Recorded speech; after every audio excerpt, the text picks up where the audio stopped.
Hello everybody, today I'll show you a very fast, quick, and effective method on how to draw quick sketch heads with ink. You can see I already drew one of these heads on the page. This is more or less what we're going for. So with this method, the first thing that you start with is the eyebrows and also the nose. This is a bit of a unique thing because usually when you're working in graphite, you won't start by drawing in the facial features, you start by drawing in something like the Loomis head. But you can't really do that here because if you draw in the Loomis head, you can't erase it later. The eyes themselves are super simple. I just kind of put in this little curved line. I'll point it down on the screen. So this curved little line and then a sort of little dot underneath it to show the actual pupil. Then I move on to the contour of the face. I move on to the outer cheekbone and then the curve of the inner cheekbone. I add in some details like the sort of, I think it's called the crow's foot wrinkles that are around his eyes. My next step, I estimate where the ear is. I draw the ear in and then I connect from the ear to around the front of his face. I try to draw in the chin, and then I also decided to give him a bit of a beard. Then I draw in his forehead, and then I add in the hair on his head. I gave him a bit of a sort of, I guess you could say like crazy scientist look or something. It has this thinning, wavy hair. Then I started to fill in his hair and his beard with long strokes of color.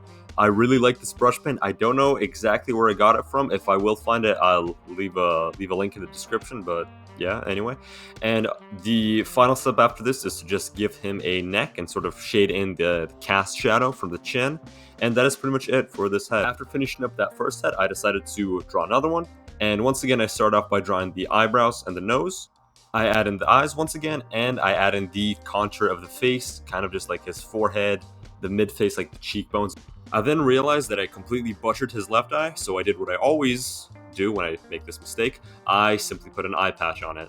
After the whole eye patch thing, I moved on to his lower face. I drew in his lips, added in a bit of his chin, and then I decided to also give him a beard and a mustache. I didn't make it as big as the other guy's beard, but nonetheless.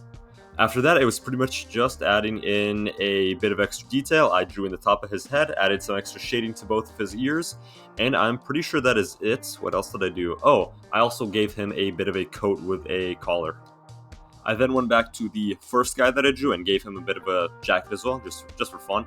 And all I did after that was really add in a bit of shading for both of them, I think, or maybe just the second guy that I drew, just to make the whole thing look a tiny bit more interesting. So that is it for today. You can replicate what I did with, I think, pretty much any medium. You can use pencil if you want.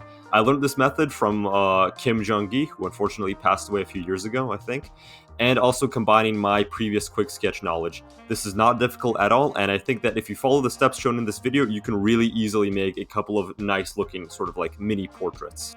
I hope you guys found this video useful. If you did, please like and subscribe. I would like that very much, and I would probably be out with a new video in around a week.